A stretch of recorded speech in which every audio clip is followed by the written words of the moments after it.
delicious curry. Andy's going to serve up something really nutritious for us. So Andy, take it away. Okay, well, thank you very much. Thanks for having me on the iTDi program. I'm very excited to be here tonight.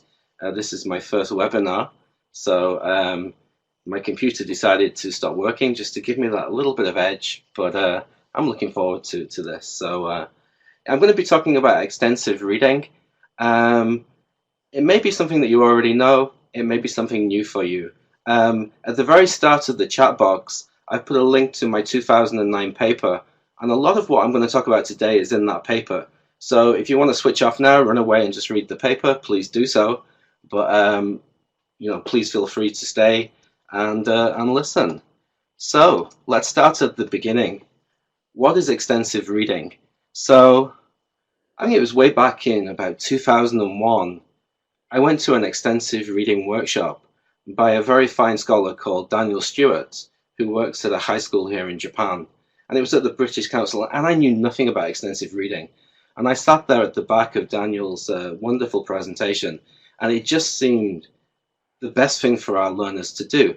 Especially for me, I'm working in Japan. It's an EFL situation. So our learners don't get that exposure to English outside of the classroom. So I sat there thinking, this what a great idea. I've got to bring back extensive reading to my school. So I went back to my university, not the one I'm working at now, I must say, and I went to my boss and I said, I've been to this wonderful extensive reading workshop, and here is the literature, and we've got to do this with our students here. It's really going to help them develop their vocabulary, develop their grammar, autonomy outside of the classroom. And my boss said, oh, we've tried this before and it didn't work. And I asked him, well, what exactly did you do with extensive reading? Well, we got the students to read one book only and to translate it into Japanese. So I got a little bit upset, but I didn't give up with my extensive reading experience there. And at my university now, I was offered the chance to teach an actual extensive reading course. So this was a great experience for me. And I'm going to be talking a lot about the course. Now, I use extensive reading to supplement intensive reading, my intensive reading course. So I'm going to talk about two things today: how to set up an extensive reading course, where the course is just wholly extensive reading, or how to supplement your intensive reading course with extensive reading. So, at the beginning, I think it's very important to orient our learners to what extensive reading is. In the Japanese situation, a lot of students are very used to intensive reading. That's where they read and probably translate. When I started the extensive reading course, I did a lot of reading. These are some books that I read. This is the Bible of Extensive Reading by Day and Banford, followed up by extensive reading activities. So I read these to prepare for my extensive reading course. Also, there was an article I read by my former colleague, Roberta Welsh, and she published this in 1997 in The Language Teacher here in Japan. And she talked about the need from day one to explain to students what is the meaning of extensive and what is the meaning of intensive. Extensive being wide, big, vast. Intensive being a lot in a short time. And to explain what is the purpose of doing extensive reading and what is the purpose of doing intensive reading. I mean, the purpose of extensive reading is to read for general understanding. Students don't have to understand every single word in the text. They can just get a general meaning of what the story is about. And it's supposed to be fun. Students are going to enjoy extensive reading. Whereas intensive reading, students may be studying to learn the language, to look at the grammar structures, to look how it compares to their L1, their native language. The level. Well, extensive reading is graded. It's made easier for the students. They can read a book at their level. Whereas intensive reading may often be at a much more difficult level. Often here in Japan, intensive reading could be books written for native speakers. The amount. Well, extensive reading, we want our students to read a lot. And intensive reading, maybe they're just going to read one book in one semester or one course. The speed. Intensive reading is going to be very slow. Students are going to be reading line by line, looking up vocabulary, looking at the language structure. The idea of extensive reading is to improve reading fluency and to read very, very quickly. And how many books should students read? This is the question. And in my extensive reading course, I wanted my students to read about 20 books in one semester. Now in my intensive reading supplemented by extensive reading course, I have my students actually compete against each other of how much they can read in one semester. The recommended number of books is actually 5. However, I want my students to read as much as they can. And it's the only time ever that I publicly display how many books they've read. I use an Excel sheet, I have their names, and they can see on the big white screen projected when we're doing extensive reading how many books each student has read. And last semester, my number 1 student read about 21 to 22 books. And what should we read? What is an extensive reading, or what is a graded reader? Well, graded readers are books that are made easy for students at a student's level. In my extensive reading course, I had a real mixed level of students. There were beginner students and there were more advanced students. And so we could start off with the very beginning students. They could be reading books with 75 head words only, which is the lowest that we had in our library. Or students could be reading 300 head words. Students could be reading 400 to 500 head words. The idea with extensive reading is students are going to choose and read at their level.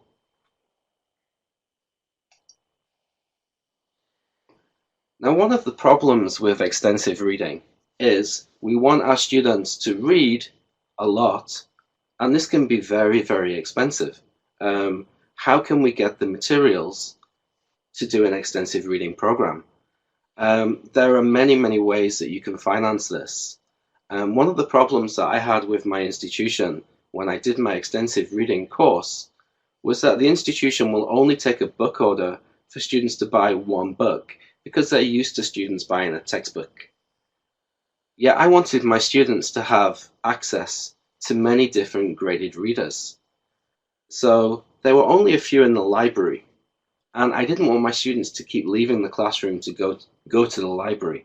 So what I did on day 1, I introduced a book swap system.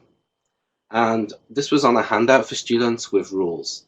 And the rule was, in this class, you don't need to buy a textbook.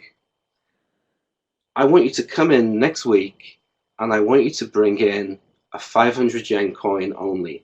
500 yen is about £2.50. Is that about $5 in American? And I'd like to bring every student to bring in 500 yen. I'm going to go to the bookshop and I'm going to get a set of graded readers for everybody at a level that I think the class is at. So what I did, I went away to the local bookstore, I bought lots of books for the students, and the next week I came into the class with this nice bag from the bookshop and I spread the books out at the back, and the students all gave me their 500 yen coin. I gave them a receipt to say that they paid, and the idea with the book swap system is that what they can do is they read the book, they choose a book, they read it, like so, this book here, and in the inside cover of every graded reader, there's usually a space, a white space. Here in the Tamari book, there's a map of the book as well. Students read the book, they write their name at the top to show that they've read the book, and then they return the book to the back of the room and get another book. So the idea here is, in a class of say 25 students, if you have 25 readers, they should always be a different reader being read by the students.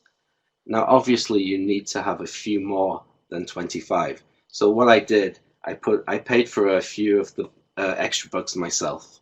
And also I had some sample copies from publishers that I could also put into the book swap system. The great thing about the extensive reading course was that it was a semester-long course, but students could choose to take it over a year. So in the second semester, I had some new students coming in, or existing students taking the course again. At the end of the first semester, I said to my students, you have bought the book that you're currently reading. That's your book. If you want to take it away, it's yours to keep. However, why don't you pay it forward? If you think you're never going to read this book again, why don't you put it into my bag and I can use the book with the next semester student. My extensive reading course, I taught it for about 3 years, and I started off with 30 books. In the second semester, that grew to about 40 or 50 books. And by the second year, I had 75 books, and eventually I was going to the class. My arms were getting stronger and stronger as I was carrying about 100 books to the classroom. It's always good to get to the classroom early. I used a table at the back of the classroom, and then I could spread the books from easy through to most difficult. So when students are doing the book swap and they're selecting the next book to read, it's very easy just to say to students, well, these are the books here with the least head words, and the ones here, these are going to be the most difficult. These are about 75 to 100 head words. These are going up to about 300, 400, 500. So it depends on the level of your students, what level graded reader you're going to buy. As I said, I had a very mixed bunch of students, and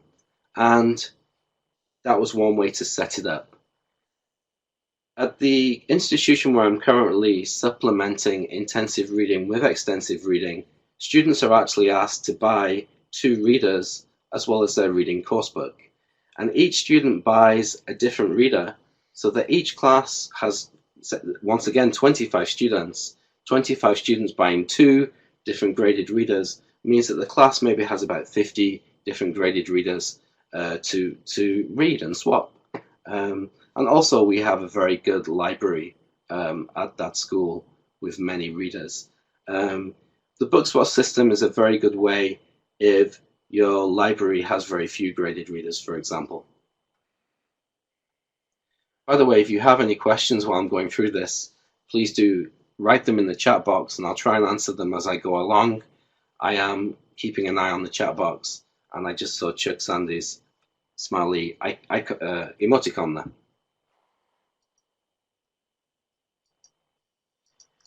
Now,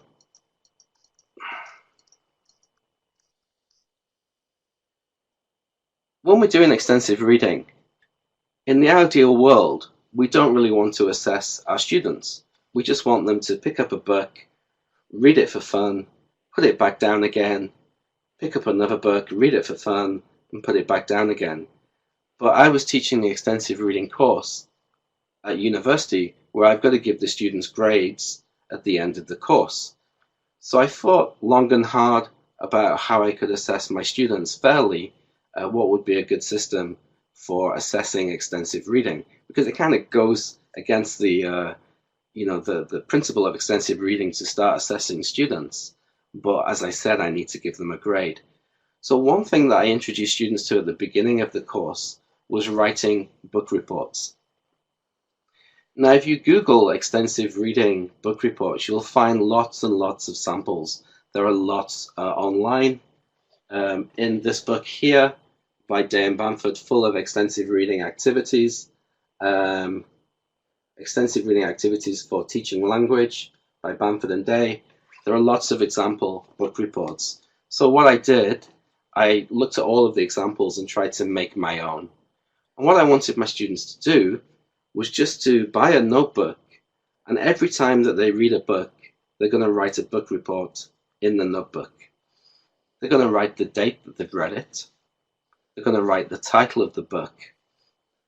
And it's very important that students look at the reading level so that they become aware of what level they're reading at. What is the reading level? But please be aware that every publisher has its own different level of graded reader. Every publisher's head word level is very, very different. That's why it's important that students need to know what level they're reading at, and also writing the author and the publisher, they can start to look at, is this an Oxford University reader? Is this a Cambridge reader? Is this a Tamari reader? Is it a Macmillan reader? And start to look at the publisher and the level so they can pick their next book very, very easily. Maybe I'm a beginner student, I read a book at 200 head words, which would be the Oxford Starter, I think is 200. And this was a fairly difficult level for me, so I'm going to choose a book which is of the same level. If it was a very easy book, I'll choose a more difficult book. Then I wanted my students to summarize the book in 1 or 2 sentences in English. This was very difficult to do at the beginning, and often my students would just copy the blurb on the back of the book. Imagine that every extensive reader, every graded reader, has a summary on the back or a blurb of what the book is about. So you may find that students start to copy the back of the book.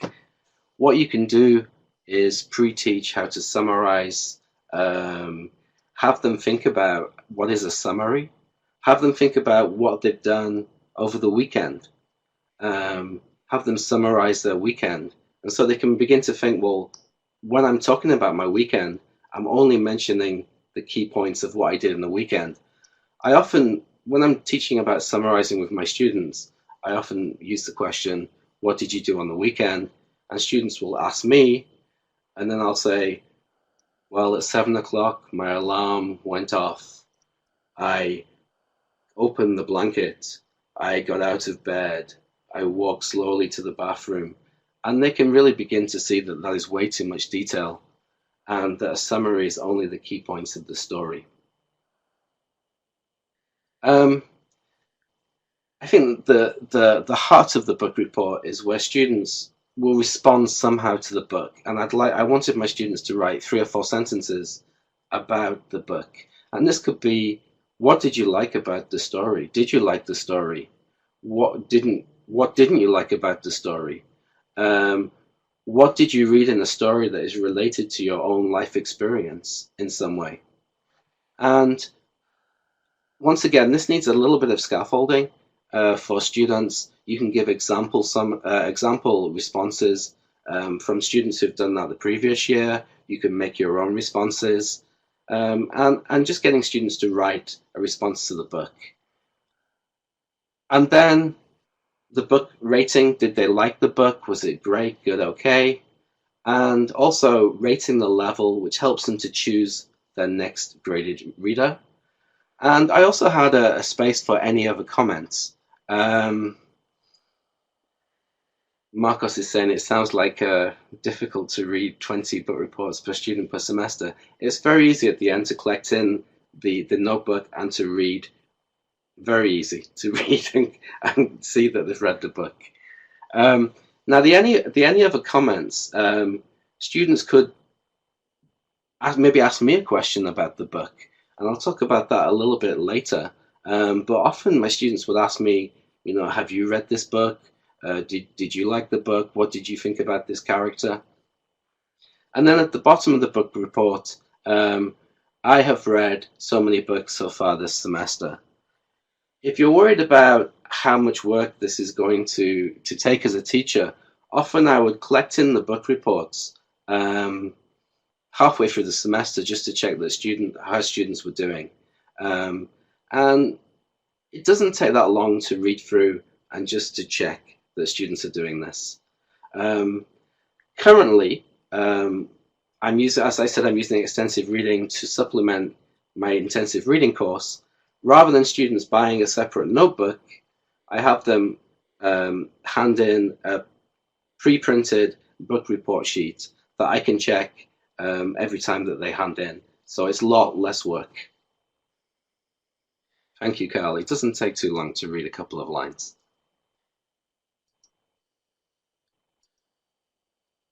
Now, in my extensive reading class, I wanted to establish certain class routines. And the first one at the very start was a progress report. How many books have you read so far? And how many books has the class read so far? I had 20 students in the class. I wanted them to read 20 books in one semester. So that is a class total of 400 books. I hope my math is correct there. What I would do is at the beginning of the class, I would put students into a group of 4.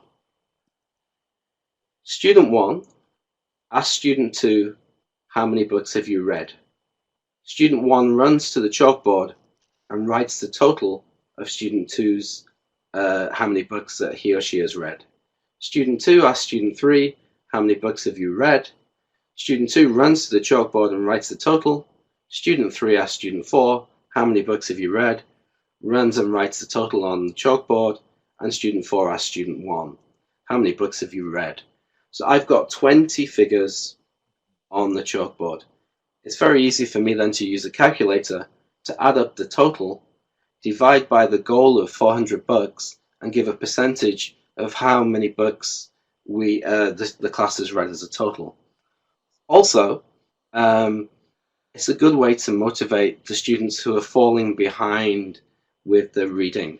So if you're saying week 5 or week 6 or week 7 and you have a student who's only read 1 book or 2 books, then you can point out to the total on the board, well, this student, I don't know who it is who's written this on the board, I don't know who's only read 2 books, but you need to be reading more. Oh, and this student has read 10 books, that student's doing really well. It's just a way of motivating students, and it's all done very secretly because they're asking people in their group and writing their partner's total. So I don't actually know who has only read 2 books. I don't know who has read the 10 books. As I said, currently with my supplementary extensive reading, I don't do it secretly anymore. I have an Excel sheet, and every time they hand me a book report, I add 1 book to their total, and as they're doing their reading, they can see their name on the Excel sheet going higher or lower, so they can see who is at the bottom and who is at the top. I had one student one time come up to me at the end of the class, and this shows how they can be really motivated by reading the books. She said to me, Andy, do you mind if I take a picture of the Excel sheet because I'm on the top? And she said, my parents are going through a really bad time at the moment, and I think it would be lovely if they saw my name on the top of this list. So I said, please go ahead, take the photograph, show it to your parents. And I think it really does motivate them to keep reading.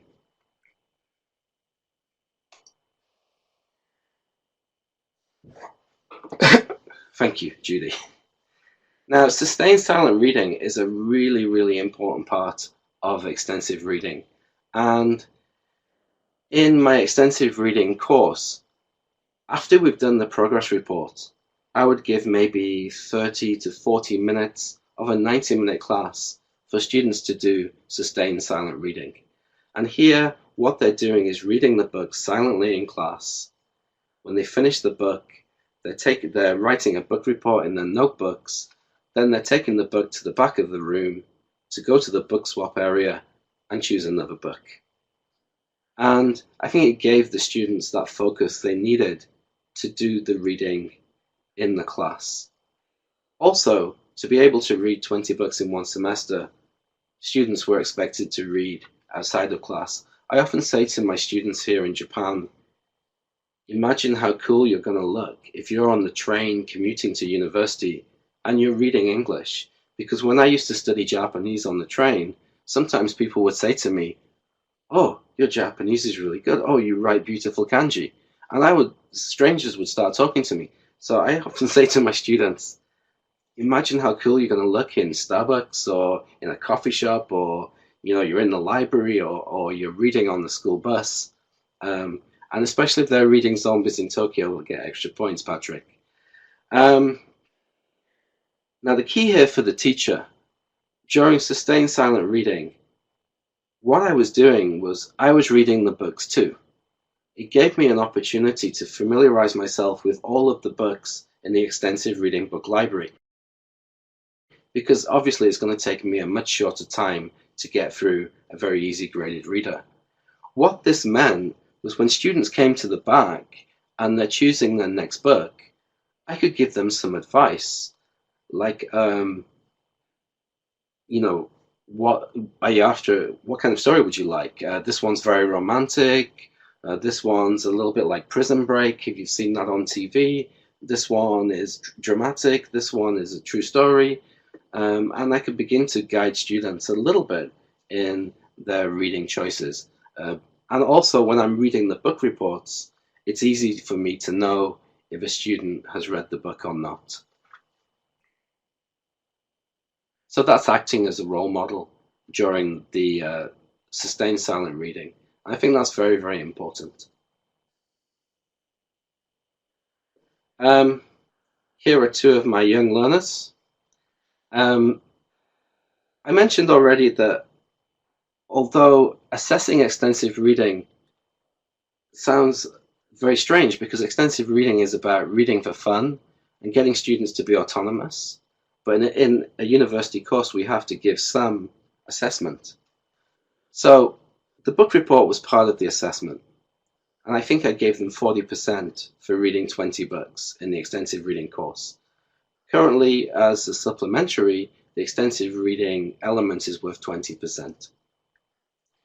So I wanted my students in the midterm exam, if you like, exam is once again a strange word to use with extensive reading, is to get students talking about a book. So not only in the extensive reading course are they improving their reading fluency, they're improving their writing by writing book reports, but also they have a chance to talk about the books. And Aaron has just mentioned that young learners are not so young. They're very young, Aaron. These are my very young learners, and they're reading in the forest. So, what I would do with my students after the sustained silent reading, and after they familiarize themselves with writing book reports, I began moving to getting them to talk about the books that they're reading. Now, unfortunately, tonight, I'm by myself, so I'm going to introduce you to my friend who's going to help me do a sample dialogue of what students can do to talk about the books. So please welcome, this is Lofty the Lion. He is the mascot of the best football team in the world, Bolton Wanderers. And he is going to talk, he's going to ask me some questions about zombies in Tokyo. So, hey Andy, what book are you reading? Oh, hi Lofty. I'm reading Zombies in Tokyo. Oh, really? What kind of story is it? It's a horror story. It's a very scary story. What's it about? Well, it's about a person one day who wakes up and finds that there is nobody on the streets in Tokyo as the person goes to work. And then the person suddenly realizes that this is a zombie apocalypse. What happens at the end? Well, you should really read the book to know what happens at the end. And this book has 8 different endings. But the ending that I got, I turned into a zombie and I ate a convenience store worker. Oh my god, that sounds terrible. So who are the main characters in the story? Well, the main characters are you and the zombies, and there is also a family if you choose to go with the family, and you can help them.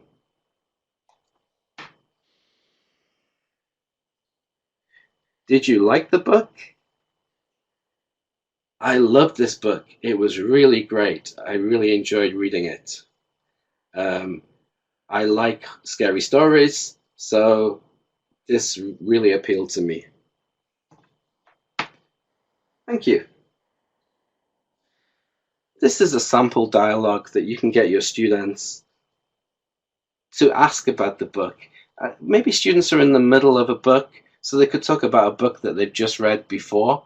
And what you can do is get students to after the sustained silent reading, which is they're sat down and they've been reading English, get them to stand up, use a different space in the classroom, get them to pair up, get them to talk for 2 or 3 minutes about the book, and get them to switch partners. I call this kaiten sushi, which means revolving sushi bar in Japan, and you can imagine the sushi going round and round and round. The students can interact with one another. What are you reading? Where does the story take place? Who are the characters? What is this character like? What happens in the story? What happens at the end of the story? Did you like the story? Have you experienced anything similar in your life? Well, hopefully no one has experienced the zombie apocalypse. But maybe if you're using Backstage Pass by Leslie Ito, then maybe you've been to a rock concert and students can talk about, well, I saw my favorite band, and maybe they got a backstage pass to meet the band. Another question they could ask is, what did you learn about the story? A lot of stories are very educational. They have a good moral ending. If it's a true story, they could have learned lots of different things about the character. For example, the Terry Fox story, where the main character has cancer and runs across Canada. What students did, they practiced for about 2 or 3 weeks. I gave them sample questions that they could use. They practiced the questions with some of the books that they'd read. And then we got to the big test day. This was the midterm extensive reading test, if you like. I had all of the students do sustained silent reading, and they'd been told what the test would be about. They were to choose one book that they wanted to talk about for the test. As the students were doing sustained silent reading, I would pick random pairs to the front of the class, and they would have a short conversation each about one of the books that they've read. After they'd finished the test, they would go and sit down and carry on with sustained silent reading. Then I would bring the next pair to the front. So each student is talking about a different book. They're learning about the books, and maybe after you've had the test, you want to read the book that the student spoke about. Thank you, Terry Fox, A Story of Hope. Yes.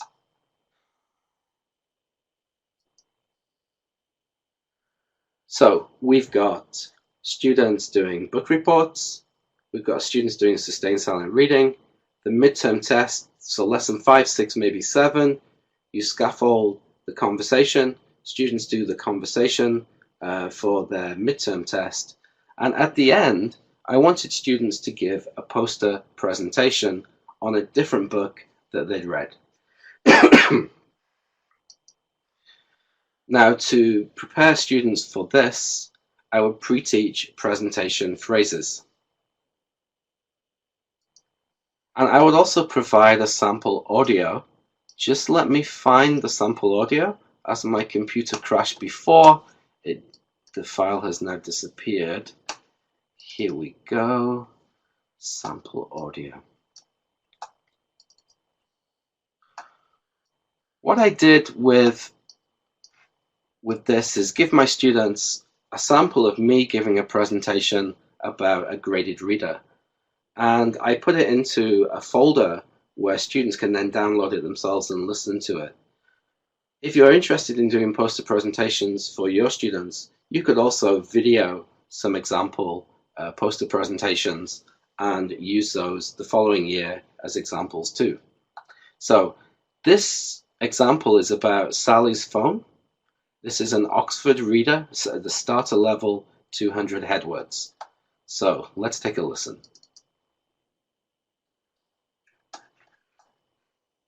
Hopefully it's going to work. Oh, hang on.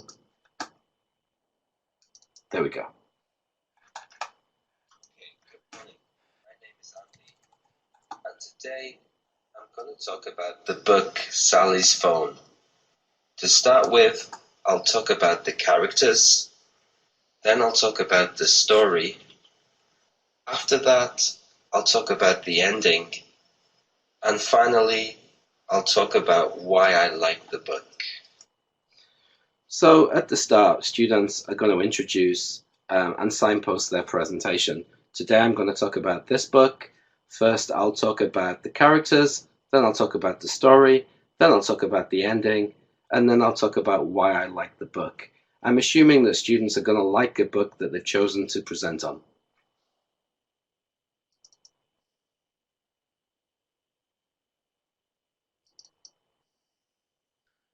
Okay, my computer.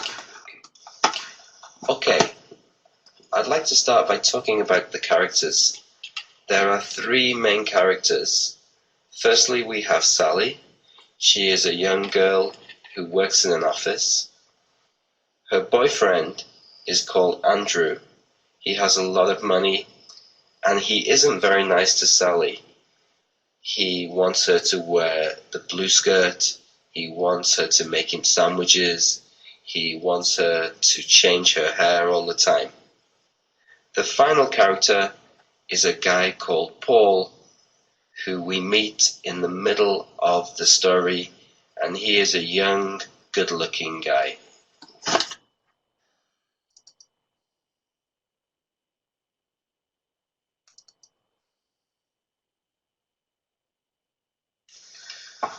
Now let's turn to the story. We start off with Sally, and she's going to meet Andrew for a party. Andrew wants Sally to wear a blue skirt. She goes shopping for a blue skirt, and instead she finds a really nice red skirt, so she buys it. She goes into a coffee shop, and she puts her bag and her phone on the table. Paul enters the coffee shop, and he sits down, but he knocks the bag onto the floor. He apologizes and he picks up the bag, but somehow Sally's and Paul's phones get switched. Paul walks away with Sally's phone and Sally walks away with Paul's phone. Okay, so you get the idea there. So I'm giving a sample presentation of a graded reader, and then we'll talk about how the story ends. I don't want to ruin the end of Sally's phone for you. It is a very romantic story. The main character, Andrew, is very bad, but it has a very nice ending. And also the students can then give their personal opinion of why they like the book.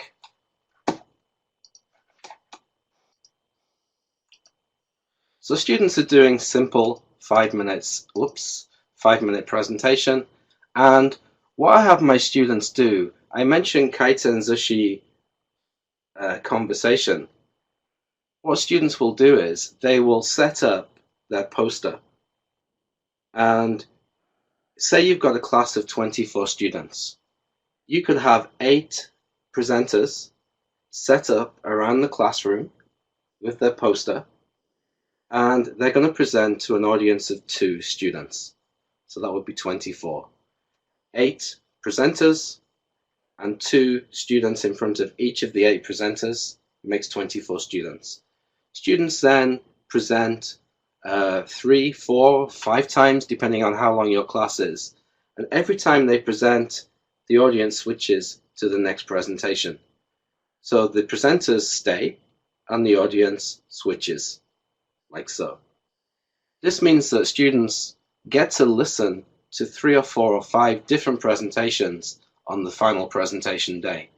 Once you finish with the first round, the audience become presenters and the presenters become audience, and you start again with round 2, and the new presenters present to a small audience of 2, and so on.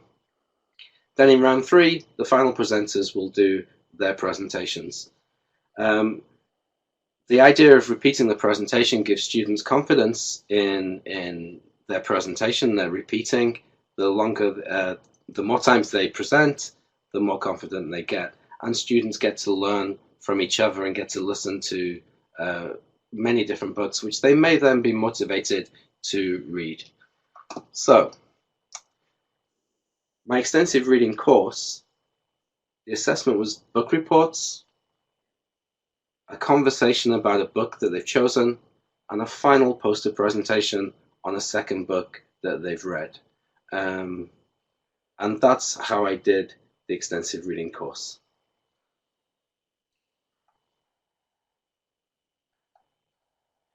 Yes, students can say that they don't like the book, and that I think students who don't like the book are going to say that in a book report. I don't think they're going to say, I don't think they're going to choose a book they don't like for the conversation, or they're going to choose a book that they don't like for the final presentation. I think students are going to really choose a book that they've really enjoyed reading, one would hope. And to answer Judy's question, yeah, I do prefer graded readers. But graded readers has such a wide term now. Today I'm talking about kind of story-based graded readers, but in my extensive reading class, I did have some students who began to read more factual graded readers, and a presentation can be adapted to talk about a more factual, like the National Geographic learning ones, or Oxford has a whole series where students are learning about fossils, or the earth, or water, or energy, or global warming.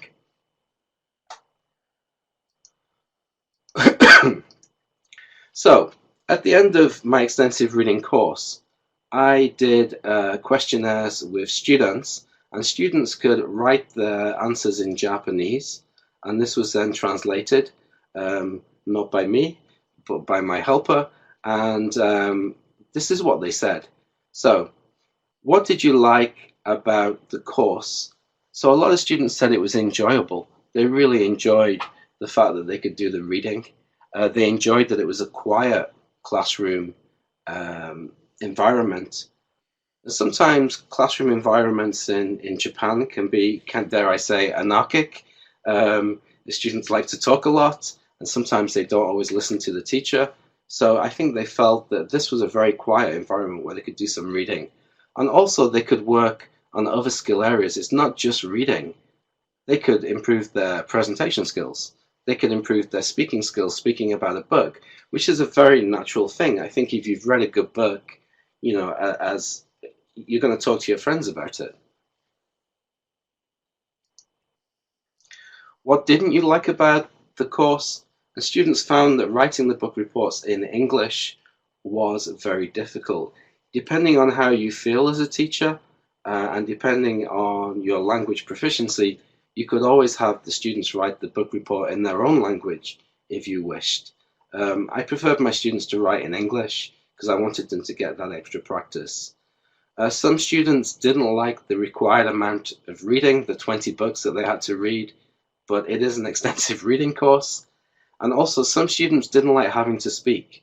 I mean, they have signed up for an extensive reading course. Why are you making us speak, Andy? Which is something to think about when you're designing or setting up a program. What did you think of the book swap? So if you're coming in late to the presentation, the book swap is where students will buy one book, they'll give me the money, I'll go to the bookshop, I'll bring in the book, students will buy one book. After they read it, they write their name in the inside cover of the book, they put it at the back table, they take another book, and in that way they're swapping the books. Students really liked that they only had to pay a very low price for their main text. Often we ask students to pay a lot of money for textbooks for the course that we're teaching, and here students were really only paying 500 yen. If someone would like to put the price in US dollars of 500 yen, it's £2.50 in English pounds. Also, they liked the fact that the availability of the books helped them to achieve the goal. The fact that there was 25 to 30 books, they could read the 20 books there. And some students went to the library and took out 3 or 4 books to help achieve that goal. And they enjoyed finding out also who had read the book, because the students are writing their names, so you can see who read the book before you. Maybe you want to talk about it after the class. One student early on said that he wanted a better selection of books. As I said earlier, the book swap library grew and grew and grew. Obviously, I would lose books at each semester. Some students would decide they wanted to keep the book. Some students might lose the book, but a lot of students did pay it forward and give that book to the ER library, the book swap library, and so it grew and grew and grew. So eventually, I got a much better selection of books. What did you think of silent reading? Some students said they really enjoyed, once again, the quiet classroom environment. One of my favorite responses was from a student I had in her first year, and she was a real troublemaker in my class, bless her. She was often talking, distracted. I often had to talk to her about her behavior in class, and she signed up for my extensive reading course in her second year, and she said in her feedback on the course that when Andy said sustain silent reading, it was like Pavlov's dog. Ding, ding, ding. I'm going to go into my bag, get out my reader, and I'm going to read. And that really helped me to focus. So that was a very, very positive comment, I think. Some students did talk in class during the silent reading. I'm going around the classroom reading a book, so I can kind of manage the classroom environment in that respect. What did you think of the book reports? Well, writing in English can be difficult for some of the students. Some students complained that it was too much work, but on the positive side, they could improve their writing, and also it gave an opportunity to interact with me about the books. I collected the book reports in occasionally in the course, and then especially in the any other comments where they could ask me questions about the books, I could begin to write my response too. Although, as we've mentioned, that might be time consuming. What did you think of the oral tests? Once again, difficult. I was very nervous to speak English, and one student very honestly said, well, I didn't prepare. So she got a very low score, and she couldn't really talk about the book. But the positive, giving me the opportunity to talk about the book that I've read, to share my knowledge with another person. What did you think about the teaching? Thankfully, they said that I was an interesting teacher. I was enthusiastic. It was a very staggered course with, okay, we're going to do book reports, we're going to move to the oral assessment, and we're going to do the poster presentation at the end. What did you think of your performance? Some students said they didn't know enough vocabulary. Depending on how you feel about extensive reading, I didn't really want my students to go to the dictionary while they're reading, because it really does interrupt the fluency if they keep checking for new words. So what you could always do is, if they come across a word that they're very interested in, is to go back after they've read the book and maybe look up that word in a dictionary. Students were sometimes late for the class, which was a problem when we did the progress report at the start of the class to check how many books people were reading in the class. Do you feel your reading skills have improved? 13 who answered said yes, 1 was unsure, and 2 said no. Did the weekly progress reports encourage you to read more books? 14 students said yes, so maybe doing progress reports in class is a very positive thing. It encourages students to read more and they can see what their classmates are reading and how many books they've read and how many books they should be reading. Will you continue to read English books outside of the class? 5 said they would, 4 said unsure, 2 said definitely no, and several of the students in the questionnaire unfortunately misunderstood the question completely. In the any other comments in the questionnaire, students took the opportunity to thank me for the course or to apologize for their behavior. Some students said, I'm sorry. I think English is difficult, but I've changed my opinion. I think reading books is fun. This is an incredibly positive comment. If we can get our students to believe that reading books is fun, then language learning becomes a fun thing to do. And it's something that they can do after the class was finished, they become autonomous learners. I thought English class was more fun than before. I felt motivated. This is also very powerful. I got good strategies. Good strategies not only about how to read, how to choose a reader at my level, how to share my opinion about the books I'm reading, but also presentation skills and speaking skills. Okay, I'm coming up to 9 o'clock, and although I'm going to conclude, I would like it also to be a beginning rather than a conclusion. I'm hoping that it will be a beginning where you can take some of the ideas that I've shared today and introduce them into your classes, your reading classes, introduce to your students, and encourage them to do as much extensive reading as possible. I really do think extensive reading is the best way. It's so powerful. And students usually enjoy it. They're reading something which is fun. They're reading a movie that they've seen, or they're reading a fiction, or they're finding out things about the world through reading. And how powerful it is if you can read a book and finish that book in another language. That is a wonderful, wonderful feeling. Students can work at their own level. So often in my classes, I have mixed levels. I have low level to pre-intermediate to intermediate, and I'm trying to manage this multi-level class. Extensive reading really does, it's really easy to do that because you can guide students to choose a book at the level that they are. And if they choose a book that's too easy, you can suggest that they go higher. If they choose a book that's too high, rather than struggle through, get them to put it back in the book swap and choose an easier book. Students get to read a lot. Students are reading 20 books. If they do the year course, they're reading 40 books. In the course I'm teaching now, where I use extensive reading as a supplementary, some of the top students are reading 20 books there. By the end of the year, they'll have read 40 graded readers. I believe it can increase student motivation. Some of the comments I got in the questionnaire was about feeling more motivated in the extensive reading class, the power of reading for fun, for improving reading fluency, rather than just doing translation or looking at the language structure of the reading text. And it can encourage students to become more autonomous. There is nothing to stop the student after the course to go to the library and think, well, I'm going to continue reading. It helps students with their reading fluency.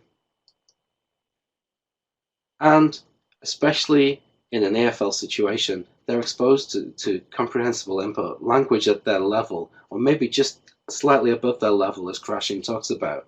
And so they're always learning new words as they're going through. They're guessing the words from context. Exposed to the language is very, very important. And also, through the book reports, it can help students to improve their writing as well. They're giving their opinions. They're formulating sentences.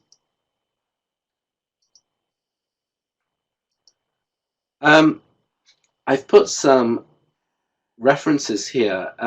We've already put into the chat box a link to my paper. A lot of what I've talked about today is there, so if you've been busy scribbling notes, you don't have to, just read that paper. Rob Waring, The Inescapable Case for Extensive Reading, is a very, very powerful article. I would like everybody in language teaching to read that because it does really give the reason why it's essential that our students are doing extensive reading. And also, if you Google Alan Malley, he's got a very good free resource on why extensive reading is good for our students. So if you're trying to convince your institution about extensive reading, because I've hit some brick walls, and I still hit, I hit brick walls in 2001, 2002, and you would think we're now 13 years on, and extensive reading would be much more gladly accepted. I still hit the same familiar brick walls. So we're still here trying to convince teachers that extensive reading is a very, very good way for students to improve their English. And that's 9 o'clock. Thank you. If you have any questions, please put them in the chat box. Thank you very much. Thank you so much. I was taking notes and typing links, listening. Very good. And I can't believe this Okay.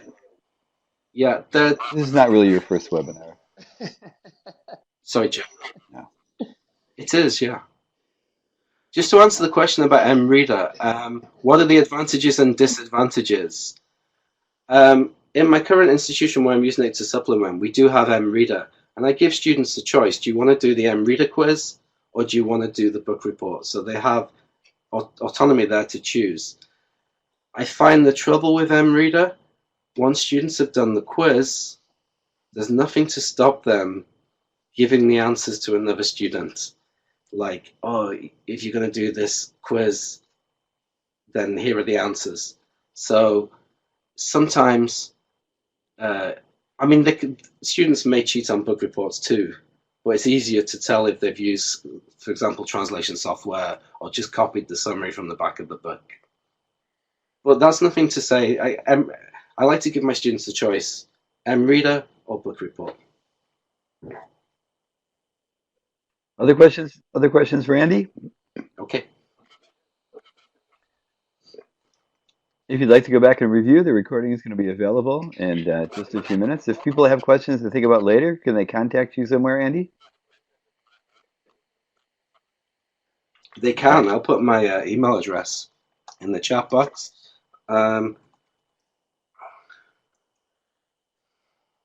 I bet they could also connect with you on Facebook. They could connect with me on Facebook too. And I'm also on Twitter. My Twitter name, although I don't tweet very often, I'm more of a Facebook addict. Okay. My Twitter name is Pelicus. Extra points if you know. I'm not going to get the extra points. What is it? It's a mountain village in Corfu where I used to play Now guitar. I know. I'm going to get the extra points next time you ask that question. All right. Thank you, Lofty. Thank you to Lofty. All right. I'm going to take everybody back to the lobby. Before I do, don't forget you can register for iTDi PD credit hours and get a lovely certificate. There's that link below if you want to do that. It's a very good thing to do. Lots of people are. You could challenge yourself and just go ahead and do that. I'm going to take us over. Hang on, everybody. We're going to go back to the lobby.